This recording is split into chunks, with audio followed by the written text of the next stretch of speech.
আমাদের আজকের ল্যাবটি হচ্ছে information disclosure in error message.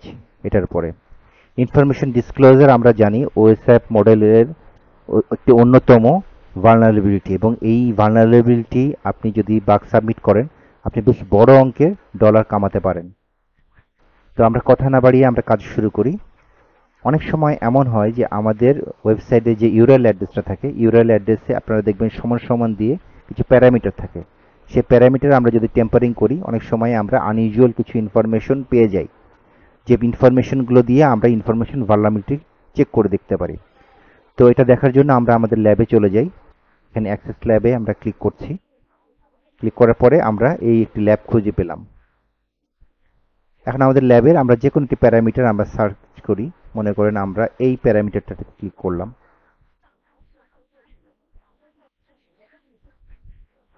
Parameter click করার পরে আপনারা ইউআরএল অ্যাড্রেসটা দেখেন, এখানে প্রোডাক্ট ইজ ইকুয়াল টু 2, তার সমানে সমানে পরে এই দুই প্যারামিটারটা আছে। তো দেখি আমরা এটা প্যারামিটারটা আমরা টেম্পার করে দিই, এটা আমরা 1 করে দিচ্ছি। দেখি আমরা কোনো রেজাল্ট পাই কি না। হ্যাঁ, দেখেন এই প্যারামিটার টেম্পারিং করার পরে আমরা কিন্তু পেয়েছি 1, অর্থাৎ প্রথম যে ছবিটা সেটা আসছে। দেখি আমরা 3 দিয়ে দেখি কি রেজাল্ট আসে। হ্যাঁ, দেখেন 3 নম্বর যে ভিডিও যে ছবিটা, সেই ছবিটাই কিন্তু সে দেখাচ্ছে। আমরা আরেকটু কনফার্ম হওয়ার জন্য আমরা একটু ব্যাকে যাই। দেখেন 1 2 3। সো এখানে প্যারামিটার টেম্পারিং করে কিন্তু আমরা আমাদের রেজাল্ট পাচ্ছি। অর্থাৎ এটা প্যারামিটার টেম্পারিং করে আমরা এখানে ইনফরমেশন ডিসক্লোজার করার একটা সুযোগ আছে। তো আমরা আরেকটু গভীরে যাই, যেভাবে আমরা সার্ভার থেকে তথ্যটা নিতে পারি। আমরা এই প্যারামিটারের জায়গায় নিউমেরিক ডাটার বদলে আমরা মনে করেন A B C string data প্রবেশ করালাম। দেখি এখন সে কি রেজাল্ট দেয়। দেখেন নিউমেরিক ডাটার বদলে আমি যদি একটা স্ট্রিং ডাটা দেই তাহলে সে একটা ইরর মেসেজ জেনারেট করছে, এবং এই ইরর মেসেজ জেনারেটের পরে সে কিন্তু অনেক গুরুত্বপূর্ণ তথ্য আমাকে দিচ্ছে। এবং সে বলছে দেখেন ইন্টারনাল জাভা, আমি বুঝতে পারলাম এখানে জাভা কোডের মাধ্যমে প্রোগ্রামটা করা হয়েছে, এবং এক্সেপশন ইরর স্ট্রিং, যেটা স্ট্রিং ডাটা দেওয়া হয়েছে এই জন্য সে ইররটা জেনারেট করেছে। কিন্তু এই ইরর জেনারেটটা করার সময় সে কিন্তু আমাকে আরো অনেক গুরুত্বপূর্ণ তথ্য দিচ্ছে। এবং দেখেন এই ইনফরমেশনগুলো দেখেন, শেষে লেখা আছে অ্যাপাচি স্ট্রাটস 2.23।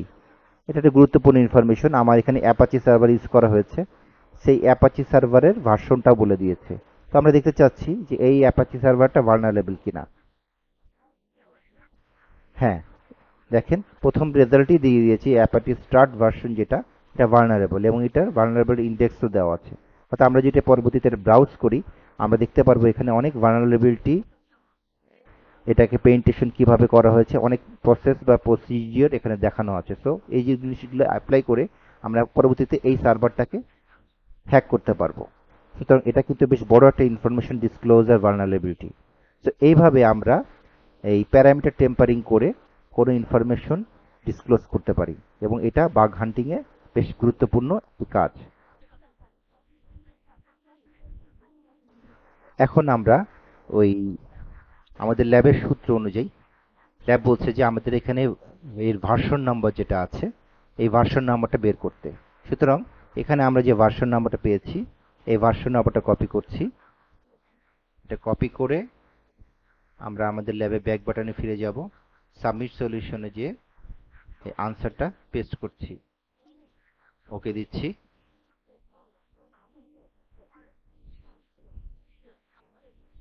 কংগ্রাচুলেশন, আপনি ল্যাবটি সলভ করতে পেরেছেন।